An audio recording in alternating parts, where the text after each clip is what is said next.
കഴിഞ്ഞ ദിവസം കേരളത്തെ ആകമാനം പിടിച്ചുകുലുക്കിയ സംഭവമാണ് കുവൈറ്റിലെ അഗ്നിബാധയിൽ നമ്മുടെ മലയാളി സ്നേഹിതരിൽ പലരും കൊല്ലപ്പെട്ടത്.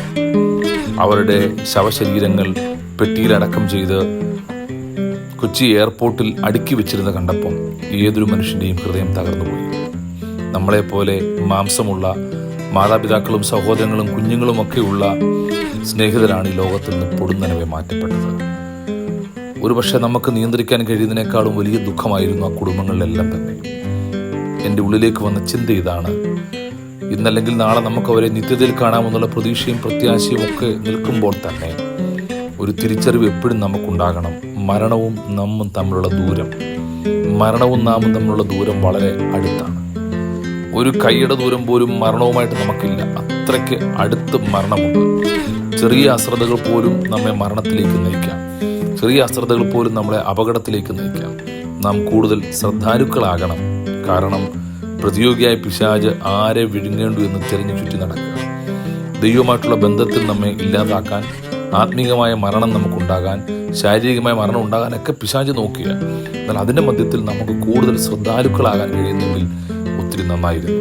നമ്മുടെ ചെറിയ അശ്രദ്ധകൾ ഒരുപക്ഷെ പലരുടെയും ജീവൻ എടുത്തു കളയാം. വാഹനം ഓടിക്കുന്നവരാണെങ്കിൽ നിങ്ങളുടെ ഒരു അശ്രദ്ധ കൊണ്ട് വിലപ്പെട്ട ജീവനുകൾ നഷ്ടപ്പെട്ടു പോകാം.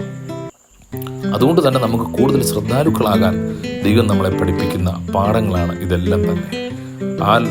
ആ അപകടത്തിൽപ്പെട്ട് മരിച്ചവരാരും പാപികളോ കുറ്റക്കാരോ അങ്ങനെ നമുക്ക് ചുമത്താൻ കഴിയത്തില്ല. പല സമയങ്ങളിലും ഇങ്ങനെയുള്ള പ്രതിസന്ധികൾ വരുമ്പോൾ നാം പലരെയും കുറ്റക്കാരെന്ന് വിധി എഴുതാറുണ്ട്. അല്ല, യാദൃച്ഛികമായി ആക്സിഡൻ്റലി ഇതൊക്കെ സംഭവിക്കുന്നു. എന്നാൽ നമ്മുടെ ജീവിതത്തിലും ഇതുപോലെയുള്ള പ്രതിസന്ധികളും പ്രശ്നങ്ങളും ഒക്കെ വരുമ്പോൾ നാം ദൈവത്തോട് ചോദിക്കും: ദൈവമേ, എന്തുകൊണ്ടാണ് ഈ പ്രശ്നങ്ങൾ വരുന്നത്? എന്തുകൊണ്ടാണ് ഈ പ്രതിസന്ധികൾ? എന്തുകൊണ്ടാണ് പ്രതീക്ഷിക്കാത്ത നിലയിലുള്ള വേർപാടുകൾ ഉണ്ടാകുന്നത്? എന്നാൽ ഈ സമയങ്ങളിൽ നാം തിരിച്ചറിയേണ്ട ഏറ്റവും പ്രധാനപ്പെട്ട കാര്യം, ഗോഡ് ഈസ് ഇൻ കൺട്രോൾ. ദൈവം സകലത്തിനും മീതെ നിയന്ത്രണ കർത്താവാകുന്നു. കർത്താവിൻ്റെ കൺട്രോളിലാണ് സകലതും. അതുകൊണ്ട് തന്നെ നാം നിരാശപ്പെട്ടു പോകേണ്ട.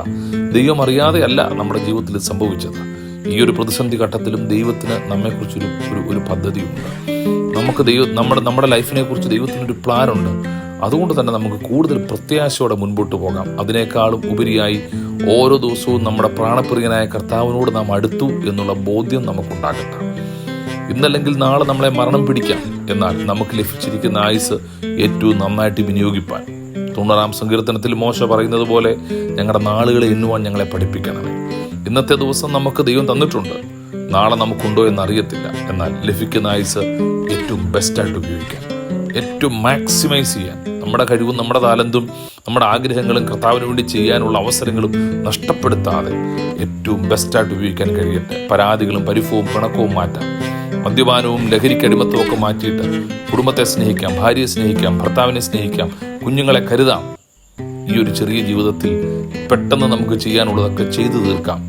ജീവിതം പെട്ടെന്ന് കഴിഞ്ഞു പോകും, ക്ഷണഭങ്കുരമാണ്. എന്നാൽ ഇതിനെല്ലാം അപ്പുറത്ത് നിത്യതയിൽ കർത്താവ് നമുക്ക് വേണ്ടി ഭവനം ഒരുക്കുന്നുണ്ട്.